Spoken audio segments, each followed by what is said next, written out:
ನಮಗೆ ಎರಡೂ ಕಡೆ Bagalkot as well as Davanagere ಭಾಳ ದೊಡ್ಡ ಮಟ್ಟದ ದೊಡ್ಡ ಅಂತರದಲ್ಲಿ ಜಯವನ್ನು ನಾವು ಕಾಣ್ತೀವಿ. ನಮ್ಮ ಸಾಮಾಜಿಕ ಹಾಗೂ ಆರ್ಥಿಕ ಸಬಲೀಕರಣದ ಕಾರ್ಯಕ್ರಮಗಳಾದಂಥ ಗ್ಯಾರಂಟಿ ಯೋಜನೆ ಮತ್ತೊಮ್ಮೆ ನಮಗೆ ಕೈ ಹಿಡಿಯುತ್ತೆ ಅಂತ ನಮ್ಮದು ಸಂಪೂರ್ಣವಾದಂಥ ಭರವಸೆ ಇದೆ. ಶಾಮನೂರು ಶಿವಶಂಕರಪ್ಪ ಸಾಹೇಬರ ಸೇವೆಗೆ ಜನರು ಸಮರ್ಥಿಗೆ ಆಶೀರ್ವಾದ ಮಾಡ್ತಾರಂತಲೂ ಕೂಡ ನನಗೆ ಸಂಪೂರ್ಣ ನಂಬಿಕೆ ಇದೆ. ಅದೇ ರೀತಿ ಮೇಟಿಯವರ ಸೇವೆಗೆ ಉಮೇಶ್ ಅವರ ಕೈ ಹಿಡಿತಾರೆ ಅಂತ ಕೂಡ ನನ್ನ ಸಂಪೂರ್ಣವಾದಂಥ ನಂಬಿಕೆ ನಂದಾಗಿದೆ. ಅಲ್ಲೇನೂ ಕೂಡ ಇದೆ, ಸಾರ್ವಜನಿಕರಲ್ಲೂ ಚರ್ಚೆ ನಡೆದಿದೆ. ಮತ್ತು ಎಲ್ಲ ನಮ್ಮ ನಾಯಕರು ಇಲ್ಲಿ ತಿಪ್ಪಣ್ಣಪ್ಪ ಕಮಕೂರು ಸಾಹೇಬ್ ಇರ್ಬೋದು, ಜಯದೇವ್ ಅವರು ಇರ್ಬೋದು, ಎಲ್ಲರೂ ಕೂಡ ಅಲ್ಲೇ ಹೋಗಿ ಠಿಕಾಣಿ ಹೂಡಿ ಎಲ್ಲರೂ ನಮ್ಮ ಪಕ್ಷಕ್ಕೆ ಅಳಿಲು ಸೇವೆ ಸಲ್ಲಿಸಿದ್ದಾರೆ. ಅವರು ಕೂಡ ಅದೇ ಮಾಹಿತಿಯನ್ನು ಕೊಡ್ತಾ ಇರೋದು. ಮತ್ತು ನಿಮ್ಮ ಮಾಧ್ಯಮದ ರಿಪೋರ್ಟ್ ಪ್ರಕಾರನೂ ಕೂಡ 2-0 ಇನ್ ಫೇವರ್ ಆಫ್ ಕಾಂಗ್ರೆಸ್ ಆಗುತ್ತೆ ಅಂತ ಬರ್ತಾ ಇದೆ. ಸರ್, ಈಗ ಮಲ್ಲಿಕಾರ್ಜುನ್ ಈಗ ನಾನು ಇದು ಒಂದು ಸರಿ ಬೆಂಗಳೂರಿನಲ್ಲಿ ಕೂಡ ಒಂದು ಮೀಟಿಂಗ್ನಲ್ಲಿ ಹೇಳಿದ್ದೆ, BJPಯವರು ಈ ಧರ್ಮದ, ಈ ತತ್ವದ, ಈ ಸಿದ್ಧಾಂತದ ವಿರುದ್ಧ ಇದೆ, ಅವ್ರ ಜೊತೆ ಎಲ್ಲ ಸಂಬಂಧಗಳನ್ನು ಕಟ್ ಮಾಡೋಣ. ಈಗ ಸರ್ಕಾರದಲ್ಲಿ ನೀವಿದ್ದೀರಾ, ಪಾರ್ಲಿಮೆಂಟ್ನಲ್ಲಿ ನಿಮ್ಮ ಮೆಜಾರಿಟಿ ಇದೆ, ನೀವು ಹೇಳಿ ಇಂಥ ಜನ ಅಲ್ಪಸಂಖ್ಯಾತರು ಇರ್ಬೋದು, ದಲಿತರು ಇರ್ಬೋದು, ಆದಿವಾಸಿ ಇರ್ಬೋದು ನಮ್ಮ ರಾಷ್ಟ್ರದ ನಾಗರಿಕರಲ್ಲ ಅಂತ ಹೇಳಿಬಿಡಿ.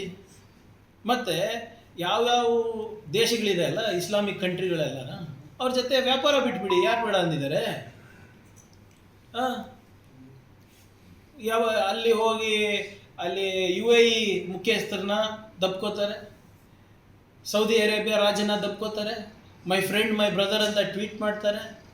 ಅವರಿಂದ ಅವ್ರದ್ದು ವ್ಯಾಪಾರ ಬೇಕು, ಕಚ್ಚಾ ತೈಲ ಬೇಕು, ಅವರಿಂದ ಪೆಟ್ರೋಲಿಯಂ ಬೇಕು, ಅವರಿಂದ ಯೂರಿಯಾ ಬೇಕು.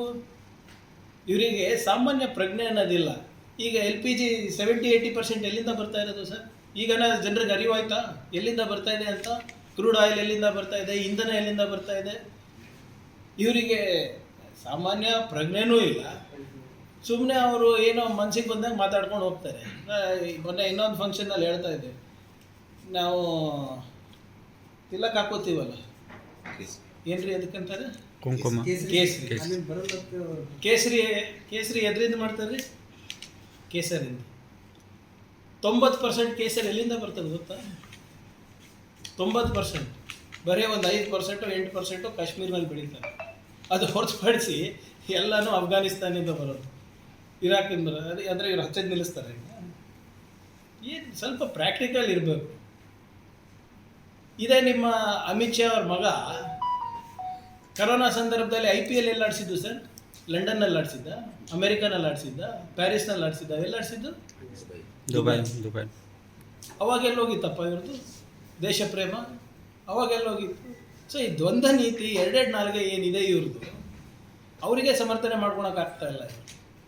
ಈಗ ಮೊನ್ನೆ ನಮ್ಮ BJP ಕ್ಯಾಂಡಿಡೇಟ್ ದಾವಣಗೆರೆ ಅಷ್ಟೆಲ್ಲ ಇವರು ಇದು ಬ್ರದರ್ಸ್ ಬಜೆಟ್ಟು, ಇದು ಅಲ್ಪಸಂಖ್ಯಾತರು ಓಲೈಕೆ ಅಂತ ಹೇಳ್ಬಿಟ್ಟು ಪಾಪ ಯಾರೋ ಮೌಲ್ವಿ ಕರೆದಿ ಅವರಿಗೆ ಆಶೀರ್ವಾದ ಮಾಡಿ ಹೋಗಿಲ್ವಾ, ಕೊಟ್ಟೋಗಿಲ್ವಾ? ಅದು ಇವರೇ ಕರೆದಿದ್ರಂತಲ್ಲ ಅವ್ರ ಮನೆಗೆ. ಅವಾಗೇನಾಗಿತ್ತು? ಸೊ ಅದರಿಂದ ಇವೆಲ್ಲ ಸುಮ್ಮನೆ BJPಯವರಿಗೆ ಲಾಜಿಕ್ ಅನ್ನೋದಿಲ್ಲ ರೀ. ಸುಮ್ಮನೆ ಇದು ವಾಟ್ಸಪ್ ಯೂನಿವರ್ಸಿಟಿನಲ್ಲಿ ಏನೇನು ಕಳಿಸ್ಕೊಡ್ತಾರೆ ಕೋರ್ಸ್ಗಳು, ಅದನ್ನು ಬಾಯ್ಪಾಟ್ ಮಾಡಿ ನಿಮ್ಮ ಮುಂದೆ ಹೇಳೋದು, ಅದನ್ನೇ ಅವರು ಸತ್ಯ ಅಂದ್ಕೊಂಡಿದ್ದಾರೆ. ಅದು ಪಾಪ ಈ ನಿಮ್ಮ MLAಗಳು MLCಗಳಿಗೆ ನಾನು ಬ್ಲೇಮ್ ಮಾಡಲ್ಲ. ಪ್ರಧಾನಮಂತ್ರಿನೇ ಹಂಗೆ ಮಾತಾಡ್ತಾ ಇದ್ದಾಗ ಮೊನ್ನೆ ಕೇರಳ ಎಲೆಕ್ಷನಲ್ಲಿ ಇದ್ದೆ. ಹೆಚ್ಚಿನ ವಿಡಿಯೋಗಳಿಗೆ ಪ್ರತಿಧ್ವನಿ YouTube ಚಾನೆಲ್ ಸಬ್ಸ್ಕ್ರೈಬ್ ಮಾಡಿ, ಬೆಲ್ ಐಕಾನ್ ಕ್ಲಿಕ್ ಮಾಡಿ.